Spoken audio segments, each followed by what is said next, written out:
बोलिए भारत माता की, भारत माता की, भारत माता की। गुड।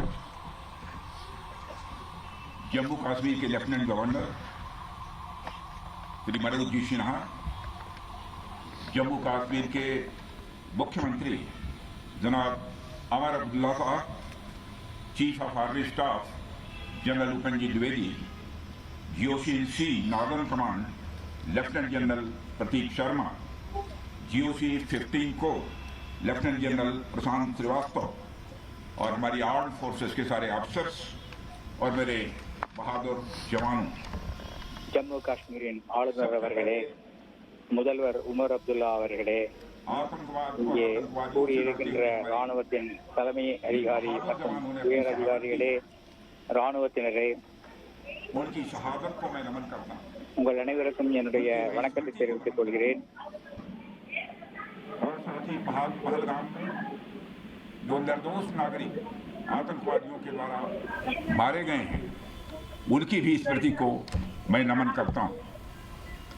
मैं हमारे घायल सैनिकों के साहस को भी नमन करता हूं और ईश्वर से यह प्रार्थना करता हूं पहलगाम நடந்த தீவிரவாத தாக்குதலில் உயிரிழந்த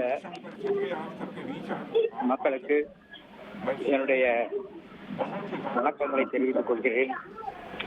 हमारे प्रधानमंत्री அதற்கு பதிலடி கொடுக்கும் வண்ணம் தாக்குதல் ऑपरेशन सिंदूर के दौरान வணக்கத்தை தெரிவித்துக் கொள்கிறேன். उन पर पूरे देश को गर्व की अनुभूति हो रही है। मैं अभी आपका रक्षा मंत्री हूं, लेकिन उससे पहले तो मैं भारत का एक नागरिक हूं। रक्षा मंत्री के साथ साथ मैं आज भारत के नागरिक के रूप में भी आप सबके प्रति आभार व्यक्त करने के लिए यहाँ मौजूद हूँ।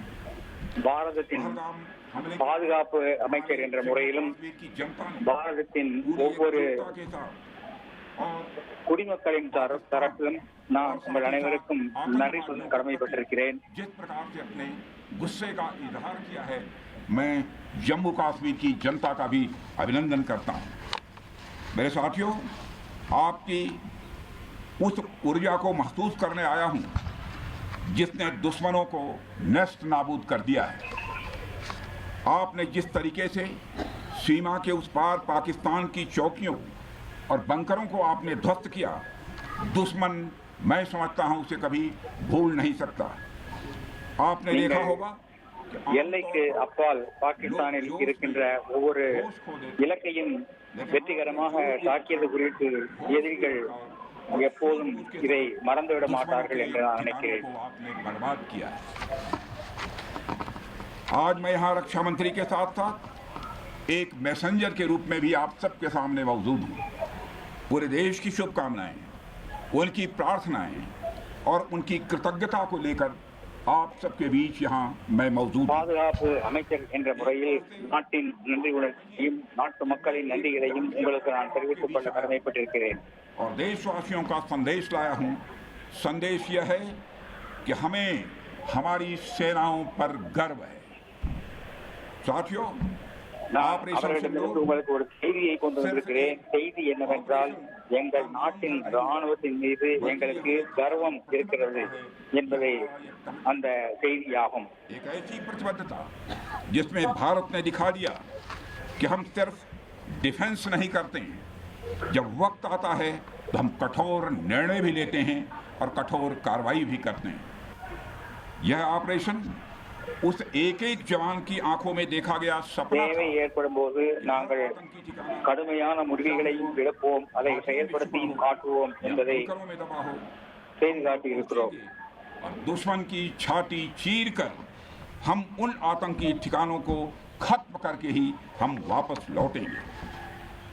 मेरे साथियों, எதிரிகளின் நெஞ்சை பிரித்து தீவிரவாத மையங்களில் நாங்கள் இப்போது தாக்கியிருக்கிறோம். अब तक के इतिहास की मैं मानता हूं यह सबसे बड़ी कार्रवाई है। 35-40 இதுவரை உள்ள வரலாற்றில் இது மிகப்பெரிய நடவடிக்கை. चलाए जा रहे आतंकवाद का सामना कर रहा है। आज भारत ने पूरी दुनिया को यह साफ कर दिया है, यह स्पष्ट कर दिया है कि आतंकवाद के खिलाफ हम किसी भी हद तक जा सकते हैं। இன்று साथियों, आतंकवाद முழு நாட்டிற்கும் நாங்கள் நிரூபித்திருக்கிறோம். घटना को अंजाम देकर தீவிரவாதத்தை நாங்கள் சகித்துக் கொள்ள மாட்டோம் என்பதை நாங்கள் நிரூபித்திருக்கிறோம். भारत की सामाजिक एकता को तोड़ने का भी प्रयास किया गया। उन्होंने भारत के माथे पर वार किया, हमने उनकी छाती पर वार किया है और छाती पर घाव किया है।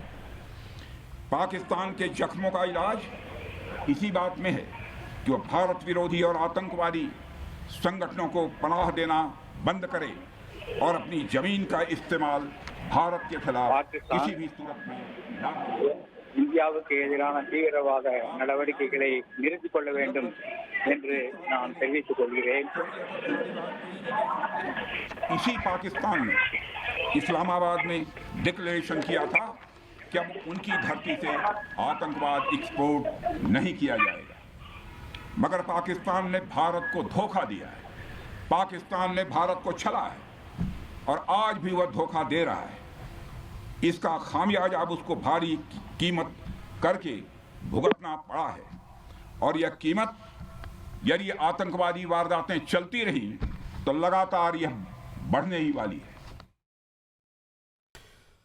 ஆபரேஷன் சிந்தூர் நடவடிக்கைக்கு பிறகாக ஜம்மு காஷ்மீர் சென்றுள்ள பாதுகாப்புத்துறை அமைச்சர் திரு ராஜ்நாத் சிங் ராணுவ வீரர்கள் மத்தியில் உரையாற்றினார். அந்த காட்சிகளை நாம் பார்த்தோம். தந்தி டிவியை உங்கள் கேபிள் டிவி ஆபரேட்டரிடம் இலவசமாக கேட்டு பெறுங்கள்.